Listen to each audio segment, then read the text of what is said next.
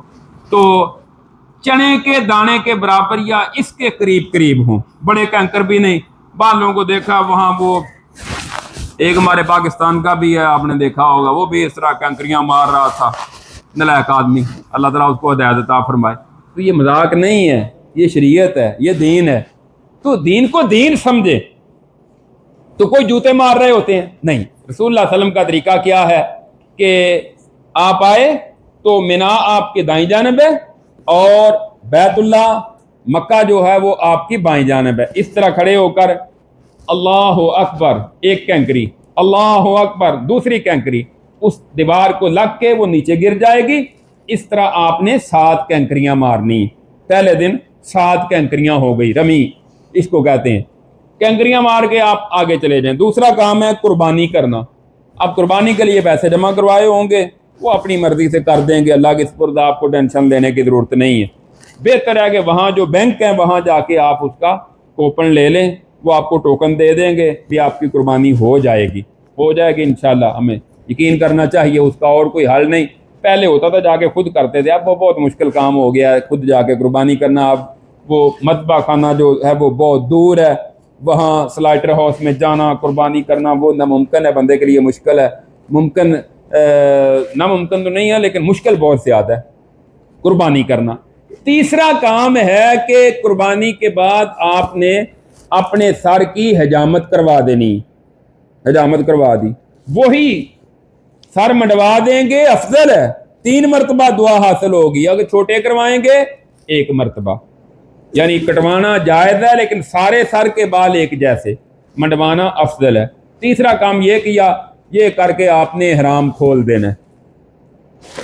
اس کو کہتے ہیں تحلل اول، کہ اس کے ساتھ باقی احرام کی جتنی پابندیاں تھیں وہ ساری ختم ہو گئی، سوائے ازدواجی تعلقات کے وہ پابندی باقی رہتی ہے۔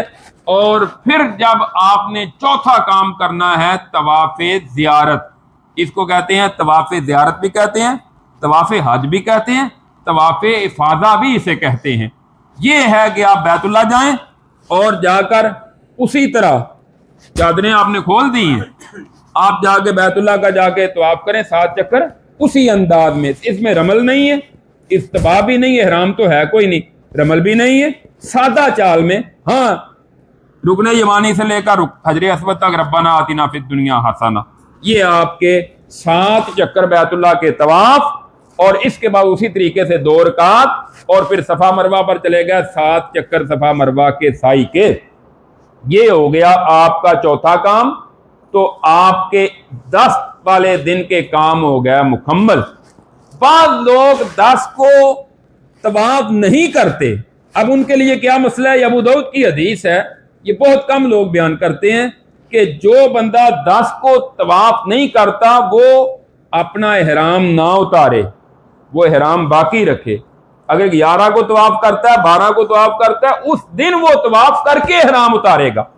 اور اگر احرام اتار دیا مغرب تک طواف کے لیے نہیں گیا، پھر احرام دوبارہ باندھ لے۔ یہ ابو داؤد میں حدیث ہے، اس کو بہت کم لوگ بیان کرتے ہیں اور اس کا ذکر نہیں کرتے۔ بہرحال یہ حدیث صحیح ہے اور مسئلہ اپنی جگہ موجود ہے۔ تو کوشش کریں ویسے 10 کو اپنا طواف بھی کر لیں، سعی بھی کر لیں۔ جتنی جلدی بیت اللہ میں پہنچ جائیں گے اتنا رش کم ہوگا، جتنا آپ لیٹ کریں گے اتنا آپ کے لیے مشکل ہو جائے گا۔ طواف اور سعی کر کے 10 کو آپ نے واپس میدان مینا میں آ جانا ہے، اپنے مکتب میں۔ مکتب میں آ کر رات رہے، اگلا دن آ گیا 11 ذو الحج کا۔ 11 کو آپ نے صبح کوئی کام نہیں کرنا، زوال کے بعد، یعنی ظہر کے بعد کہہ لیں یا زوال کے بعد، اصل مسئلہ زوال کے بعد کا جو 12 بجے شروع ہو جاتا ہے، آپ نے جا کے تینوں جمرات پر رمی کرنی۔ تینوں جمرات پر طریقہ کیا ہے؟ سب سے پہلے گئے، پہلے جمرے پر جا کر رمی کی، 7 کینکریاں ماری، مینا آپ کی دائیں جانب، مکہ بیت اللہ بائیں جانب، ایک ایک کر کے 7 کینکریاں ماریں گے، اور پھر آپ سائڈ پہ ہو کے بیت اللہ کی طرف منہ کر کے دعا کریں گے۔ پولیس والے شرطے وہاں دعا نہیں کرنے دیتے، رش نہیں پڑھنے دیتے، وہ کہتے ہیں چلو یلا یلا یلا سورا جلدی۔ تو آپ ایک سائڈ پہ ہو کر دعا کر لیں، ان کو بتائیں گے یہ سنت ہے، آپ کی بات اتنی بات تو وہ سمجھ لیتے ہیں، تو دعا کریں۔ اس کے بعد درمیانے جمرے کے پاس چلے جائیں، وہاں جا کر 7 کنکریاں اس طرح مار کے سائڈ پہ ہو کے بیت اللہ کی طرف منہ کر کے دعا۔ پھر آگے جا کے تیسرا جمرہ کبرا جو ہے اس کو 7 کنکریاں مار کے پیچھے ہٹ کے دعا نہیں کرنی، نبی صلی اللہ علیہ وسلم کی سنت یہی ہے۔ اس کے بعد آپ ظہر کے ٹائم پر ظہر کی نماز پڑھیں، اگر ظہر پہلے پڑھ لی ہے تو اس کے بعد جا کر اپنی عصر کے ٹائم پڑھیں، مغرب کے ٹائم، عشاء کے ٹائم اللہ کا ذکر کریں، اور کوئی کام نہیں کرنا۔ 11 کو آپ کا یہی کام ہے، بس کنکریاں مارنا، تینوں جمرات کو رمی کرنا۔ 12 کو بھی آپ نے زوال کے بعد یہی کام کرنا ہے۔ آگے پھر 2 آپشن دیں، ایک ہے کہ 12 کو کنکریاں مار کے آپ واپس آ جائیں مکہ، یا اگر آپ رات رہنا چاہتے ہیں تو پھر 13 کو بھی ادھر رہیں، دونوں طرح موجود ہے۔ اگر ایک رات اور رہیں گے تو افضل ہے، قرآن نے اس کا ذکر کیا ہے، لیکن اگر آپ 12 کو آ جاتے ہیں تو حج مکمل ہو جائے گا، آپ پر کوئی گناہ نہیں ہے۔ اکثر لوگ 12 کو آ جاتے ہیں، کوئی وہاں رہتے ہیں، بہت کم ہوتے ہیں، 13 کو کہہ لیں، کوئی 10-15% لوگ ہوتے ہیں، باقی سارے ہی آ جاتے ہیں۔ تو 12 کو بھی اس طرح کنکریاں مارنی ہے، 13 کی کنکریاں 12 کو نہیں مار سکتے، 13 کو پھر چھوڑ دیں۔ اور اگر آپ غروب آفتاب سے پہلے مینا سے نہیں نکلے، ایک ہے کہ نکلنا شروع کر دیا، ٹریفک آ گئی، یہ الگ ایشو ہے۔ ایک ہے کہ آپ نکلے نہیں، شام کو کہتے ہیں میں چلا جاؤں، اب نہیں، اب آپ کو 13 ادھر گزارنی پڑے گی، اور پھر 12 کو رات ادھر رہے، 13 کو اسی طرح زوال کے بعد کنکریاں مار کے آپ واپس عزیزیہ میں ہیں یا جہاں آپ کی مکے میں رہائش ہے وہاں آ جائیں۔ باقی پھر صرف آپ کا کام رہ گیا ایک، وہ ہے طواف وداع۔ یہ طواف وداع جو ہے یہ آخری دن جب آپ پاکستان آنا چاہ رہے ہیں یا مدینہ جانا چاہ رہے ہیں کہ آپ مکہ سے آپ کی رخصتی ہے، آخری ٹائم نکلنے کے قریب آخری وقت میں کوشش کریں۔ مثال کے طور پہ انہوں نے آپ کو ٹائم دیا کہ آپ نے 12 بجے نکلنا ہے، آپ صبح 8-9 بجے طواف کر کے چلے جائیں، گھنٹہ لگے گا، 1.5 لگے گا، 10 بجے 11 بجے آپ طواف سے فارغ ہو جائیں۔ یہ طواف وداع میں صرف 7 چکر نارمل روٹین کے اور 2 رکعت، یہ طواف وداع ہے۔ اس عورت کے لیے رخصت ہے جس کو نماز کی رخصت ہو، اس کے لیے طواف وداع کی بھی رخصت ہے کہ وہ طواف وداع نہ بھی کرے گی تو اس کا حج مکمل ہے، باقیوں کو کرنا چاہیے۔ یہ حج کا پورا جو طریقہ ہے وہ میں نے بتا دیا ہے۔ اب اس کے بعد ہے مدینہ جانا، اختصار کے ساتھ میں اس کا بھی ذکر کر دیتا ہوں۔ مدینہ منورہ جو ہے وہ جانا حج کا حصہ نہیں ہے، حج مکہ میں مکمل ہو گیا، لیکن رسول اللہ علیہ وسلم چونکہ آپ کی مدینہ سے محبت، آپ مدینہ میں رہے، آپ کی مسجد نبی مدینہ میں ہے، اس لیے اتنا لمبا سفر کر کے ہم جاتے ہیں تو ہمیں جانا چاہیے مدینہ منورہ میں۔ مدینہ کے ساتھ بھی ہماری محبت ہے، مکہ کے ساتھ بھی ہماری محبت ہے۔ مجھے یاد آیا ہمارے امیر محترم پروفیسر علامہ ساجد میر صاحب، اللہ تعالیٰ ان پر کروڑوں رحمتیں نازل فرمائے، کل ان کی وفات ہو گئی۔ تو وہ ایک دن بیٹھے ہوئے تھے ہم ان کے پاس، تو کہنے لگے، وہ میں نواز شریف کے پاس بیٹھا ہوا تھا تو نواز شریف کہنے لگا وہ اس دفعہ میں سعودیہ کے دورے پر گیا تھا تو بس مدینہ بھی نہیں جا سکا، جلدی سے پھر واپس آ گیا ہوں، مکہ میں عمرہ کیا۔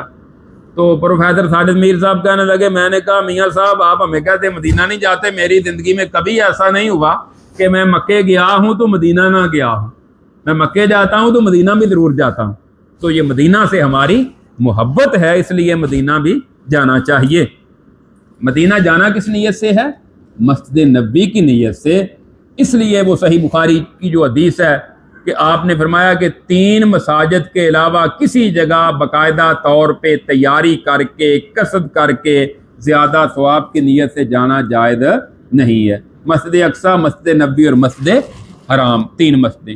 تو مدینہ مسجد نبی کی نیت کر کے جائیں، مسجد نبی میں جا کر وہاں نمازیں پڑھیں، اور پھر وہاں آپ نے فرمایا ما بین بیتی و منبری، آپ نے فرمایا میرے اور میرے ممبر کے درمیان جو جگہ ہے یہ جنت کے باغیچوں میں سے ایک باغیچہ ہے جسے ریاض الجنہ کہتے ہیں۔ تو ریاض الجنہ میں موقع ملے وہاں بھی نماز پڑھیں، اور پھر مدینہ میں جا کر اور کیا کام کرنا ہے؟ نبی کریم صلی اللہ علیہ وسلم کی قبر مبارک کے پاس سے گزریں تو وہاں آپ پر درود پڑھیں، آپ کے ساتھ حضرت ابو بکر، حضرت عمر رضی اللہ تعالیٰ عنہما کی قبریں ہیں، ان پر بھی درود اور سلام ان پر بھی بھیجیں، السلام علیکہ یا ابا بکر، السلام علیکہ یا عمر۔ نیت ہماری یہ ہوتی کہ یہ اللہ کے پاس پہنچ چکے ہیں، یہ نہیں کہ وہ ہم ان کو سامنے کہا کہ زندہ سمجھ رہے ہیں، ایسا نہیں ہے، دعا تو اللہ سے کر رہے ہیں ان کے لیے، سلامتی تو سلام ان پر بھی بھیجیں۔ دوسرا ہے کہ بقیع قبرستان فجر کے بعد عصر کے بعد کھلتا ہے ہر روز، وہاں مردوں کو جانے کی اجازت ہوتی ہے، وہاں جائیں، وہ اسی طرح جا کر دعائیں کرنی ہیں جس طرح یہاں قبرستان میں جا کر دعا کرتے ہیں۔ وہاں انہوں نے بورڈ پر دعائیں اور طریقہ کار، ہدایات اردو میں، انگریزی میں، عربی میں اور فارسی میں 4-5 زبانوں میں لکھ کر لگایا ہوا ہے کہ یہاں قبروں کو نہ چومیں، قبروں سے مٹی نہ اٹھائیں، اور یہاں کوئی ایسی حرکت نہ کریں جو شریعت کے احکامات کے خلاف ہو۔ یہ ہے وہاں بقیع قبرستان میں جانا، جس کا نام بقیع الغرقد ہے۔ اس کے علاوہ ہے کہ آپ نے فرمایا جو بندہ اپنے گھر سے وضو کرے اور مسجد قباء میں جا کر 2 رکعت پڑھے، اس کو عمرے کا ثواب ملتا ہے۔ تو کوشش کریں مدینہ میں آپ کا 8 دن کا قیام ہے، 10 دن کا قیام ہے، اس نے جتنی دفعہ آپ کے لیے ممکن ہو وہاں چلے جائیں۔ پیدل بھی جا سکتے ہیں لیکن سواری پر بھی جا سکتے ہیں، دونوں طرح آپ کے پاس جس طرح بھی آسانی ہو، وضو کر کے چلے جائیں اور وہاں جا کر 2 رکعت پڑھیں، یہ عمرے کا ثواب ہے۔ اس کے علاوہ شہدائے احد پہاڑ کے دامن میں شہدائے احد کی قبریں ہیں، حضرت حمزہ رضی اللہ تعالیٰ عنہ اور دیگر شہدائے احد کی، وہاں جائیں، ان کے لیے بھی جا کر وہی دعا کریں جو فوت شدگان کے لیے دعا ہے۔ السلام علیکم اہل الدیار من المؤمنین والمسلمین وإنا انشاءاللہ بکم للاحقون نسأل اللہ لنا ولکم العافیہ، یہ دعا جا کر شہدائے احد۔ اس کے علاوہ جو ہے احد پہاڑ وہاں مسجد بھی اب بڑی خوبصورت بن گئی ہے، پہلے نہیں تھی۔ تو احد پہاڑ جو ہے جس کے بارے میں آپ نے فرمایا تھا احد جبل یحبنا ونحبہ، یہ احد ہے جس سے ہم محبت کرتے ہیں، یہ ہم سے محبت کرتا ہے۔ تو یہ احد پہاڑ جو ہے یہ بھی رسول اللہ کی نشانی ہے، وہاں جا کر اس کو بھی دیکھ سکتے ہیں۔ اس طرح مسجد قبلتین ہے کہ رسول اللہ صلی اللہ علیہ وسلم نے نماز مسجد نبی میں پڑھائی تھی، صحابی نماز پڑھ کر جا رہا تھا، اس نے دیکھا کہ اس مسجد میں لوگ ابھی بیت المقدس کی طرف منہ کر کے نماز پڑھ رہے ہیں۔ صحابی نے کہا میں گواہی دیتا ہوں کہ میں رسول اللہ کے ساتھ بیت اللہ کی طرف نماز پڑھ کر آیا ہوں۔ انہوں نے نماز کے دوران قبلہ چینج کر لیا، اس کو بھی زیارت کے لیے لوگ جاتے ہیں۔ اس طرح یہ مدینہ منورہ میں چند چیزیں ہیں جن کو زیارتیں کہا جاتا ہے، وہاں جا سکتے ہیں۔ تو یہ تھا عمرے کا اور حج کا طریقہ مختصر، جو اختصار کے ساتھ میں نے بتایا ہے۔ اب جو آپ کے سوالات ہیں وہ آپ سوالات کر سکتے ہیں تاکہ ان کے جواب دیں، اور اس میں نے کہا تھا ہم سب سے پہلے ترجیح دیں گے جو حج پر جانے والے ہیں، اور باقی اس کے بعد میری طرف سے ویسے ہر ایک کے لیے آپشن کھلی